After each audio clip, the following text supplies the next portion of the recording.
So I've done a couple of these already, Mr. Damiani, where I've sat down with members of the GT staff and discussed the games that they favored this year and the stories they wanted to talk about before we move on to 2015. No one had a sheet of paper, not even Bloodworth. Wow.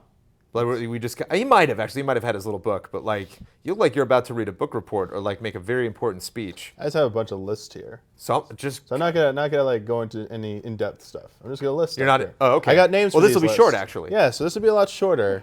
So I thought I'd do a little bit differently. So I made up categories. So this is the official, super official Game of the Year Awards 2014 Real Legit Edition. So all the other awards you watch are phonies. So thank you for watching the Real Award show this year. So first up, for the Real Game Awards 2014, in top 10 order, Suikoden 2, I Can Finally Afford It Without a Second Mortgage Edition. Number 9, Final Fantasy 13-2, PC Master Race, Sarah is finally legal, so Snow doesn't have to worry about going to jail, and neither do you edition. Number 8, FTL Advanced Edition, I Love to Die in Millions of Horribly Painful Ways in the Deep, Cold Recesses of Space Edition. By the way, the game is really awesome. Number 7, Final Fantasy 13, PC Master Race, Lightning Must Not Be Forgotten, Durante Fix Edition. Number 6, Resident Evil 4 Ultimate HD PC Master Race, finally in HD, Capcom Spelled It Right Edition. Number 5, Final Fantasy X 10-2 HD Remaster, it's pronounced Titus, so deal with it edition. Kingdom Hearts HD 2.5 Remix, just try pressing X to win on critical mode, and then tell me it's easy to win, you filthy casuals edition. Number 3, Valkyria Chronicles PC Master Race, if you didn't buy it the first time, and you don't buy it this time, you suck at life edition. Number 2, Metal Gear Rising Revengeance, PC Master Race, Get Good Edition. And finally, the real game of the year 2014 is Final Fantasy XIV, Square Enix does what Blizzard doesn't, console gamers exist, I can also marry anyone I want, but I still can't afford a house edition. Isn't that like life though? Like you can afford the marriage if you just go elope somewhere, but you can't get a house. So the top 5 games that actually came out in 2014 that I think originally came out in 2014, not any re-releases, that I actually think were the best games, in no particular order. Donkey Kong Country Tropical Freeze, Bayonetta 2, Captain Toad Treasure Tracker, South Park The Stick of Truth, and Mario Kart 8. So I thought those are the best games. Donkey Kong Country Tropical Freeze, proved upon an already amazing platformer. I know people are butthurt that Retro didn't make a new Metroid game yet. They're probably working on it, so be patient. But Donkey Kong Country Tropical Freeze is a freaking phenomenal platforming game. Bayonetta 2, as we said in GT time, if you haven't watched it, go watch it. It has 9th generation level of gameplay. It is an amazing character action game. I dare say it might be better than Revengeance, so that should tell you something. Captain Toad Treasure Tracker, I love these types of puzzle games, and yes, Kyle Bossman, they are puzzle games. I'll give you Puzzle Adventure, okay. But really addictive or addicting, because they're both officially words, gameplay. South Park, because I love that they finally nailed the writing in a comedy game, and it was a really good adaptation of a licensed thing. So kudos to those guys for making an amazing game. And Mario Kart 8, because that multiplayer is phenomenal. Just cannot play enough Mario Kart 8 with people, and the DLC. Yeah, it's like after Shadow of Mordor and South Park, like we can't really joke about licensed stuff anymore. Like it's not like, oh yeah, it's just clearly going to be bad. It's like, no, you can do it. If you put the effort into it, if you put the effort in it, you can certainly do it. Just want to put the time and money into it and get the talent to do it. Trey won Best Performance at the Game Awards. He had a good year. And he made fun of Kevin Spacey for it. Yeah, it had to have fun.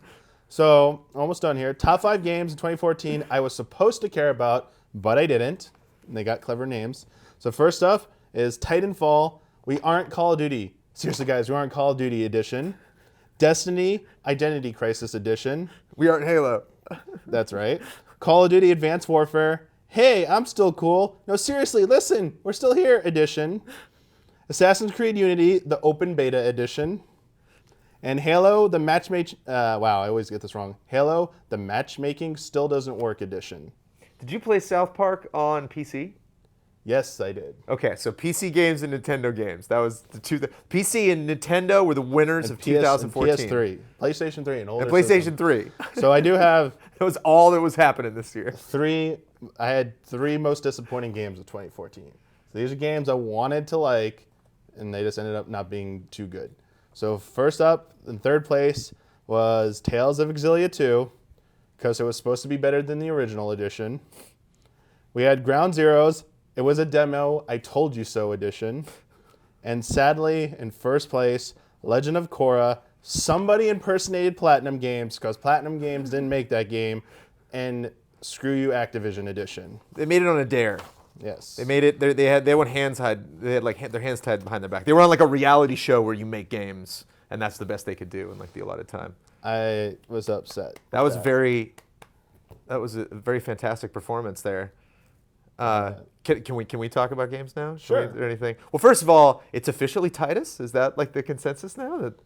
Because I remember when I did the Final Fantasy Retro, I called him Titus because I was doing a ton of research on where these names came from, and I was like, oh, it's the Okinawan name for the water and the moon, right? Yuna's the moon, and Titus is Yes. So I mean, it's Titus. They keep saying Titus and stuff. So that's kind of like a joke between like the name is supposed to be like Tide because it's a water theme. And right. So Titus, like why the hell is it not called Titus? Just playing on that, like the fans still are like it's Titus. Why does Japan keep insisting it's Titus? It's Titus. It's Titus. So it's when you say it, it's supposed to be Titus, but I'm of the belief that hey, that in the U.S. we're allowed to have our own pronunciations of things. Because like honestly, we should call him Corrado. Like we should call Cloud. Isn't it Colorado? Isn't that like if you're actually phonetic? Because it's not cloud. Like Japanese, some people call it cloud because you can't have a hard consonant at the end of a word, or at the end of a sentence, right? It's got to like I'm not Jones in Japan. I'm Jonesa. You know, like because you gotta. Cloud's a cool name. So if it's cool, then that totally negates But at least all the rules. Square Enix has officially embraced, the U.S. part of it has embraced, or English, that it's Aerith. Because all kind of like current descriptions of her are now say Aerith. So they ditched Aeris because that was a mistake. But it's like I changed it in a countdown we recently did because it's tough because we were actually referencing the 90s release of 7. So it's like if we're showing gameplay and you literally says Aeris on the screen, that it's like I'm not talking about the character at large that appears in Advent Children and all, you know, it's like I'm literally just talking about like this person you're looking at in this one game. Yeah, but I think on the most like technical like anal level, if you just be like, if you're strictly referring to it within like the context where it actually was called that, by all means you're correct. So saying Final Fantasy 7, it's Aeris. It says Aeris in here. I don't care what you say. It says Aeris in here. So. Right. Good. Just because we got that cleared up. So yeah, so you definitely have very specific opinions. So that wasn't like the Damiani Awards. That was definitively what. And all those subtitles. I watched a lot of trailers for these projects, and I never saw those interesting subtitles that they added to them. Yeah. Those are very creative. These are the official internet awards. So. So it seems like you have a very deliberate focus when you approached all of the games that you wanted to cover or had anticipations for in 2014. Do you feel that if you're moving away from California and you're going to be in your Damiani cave, do you think it's going to get even more focused? Do you think like when we get into Game of the Year deliberations and you find out what games we're talking about, it's like, well, I've never heard of that game. It's like, well, yeah, because it's the game we're all talking about, Dom. So you're I think playing 14 all day and. No, I think I'll have more of an avenue to play more games like that that I want to, because I'll have like, hey, like today, I'm going to spend today, a few games came out this week. I'm not reviewing them, but I'm going to spend today playing through these 2-3 games a little bit, so I at least played some of them.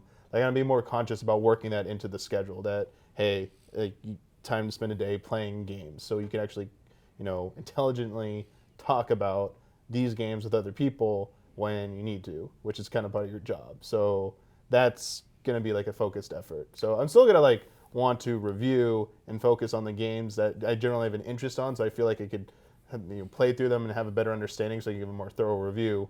But games might be outside the Damiani box. I hate referring to myself in the third person, by the way. I want to give those a try because some of the best experience you have is the ones you don't know about or have no idea that you're going to like. Speaking of games I don't know about, I still don't own a Wii U.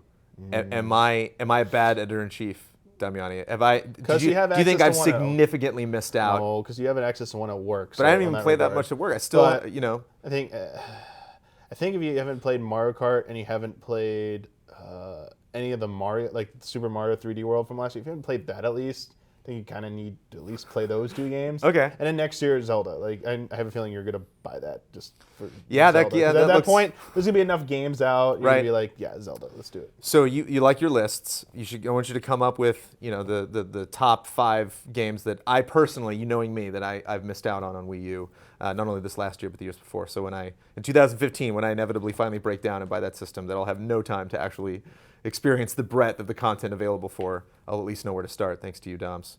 And just not to get too weepy, but have a good move, sir. Thank you so much, Mr. Damiani. See Again, you sometime not going next year. anywhere in the grand GT universe sense, because you'll still be producing tons of content. You'll still be involved. You'll still have a voice, maybe even more of a voice, because you'll be able to produce more stuff than you would regularly, having to deal with all of the nonsense and the tomfoolery that takes place on a daily basis here in the GT offices. But good luck in the move, sir. Thank you for your expert opinions about the games industry in 2014, and see you guys later.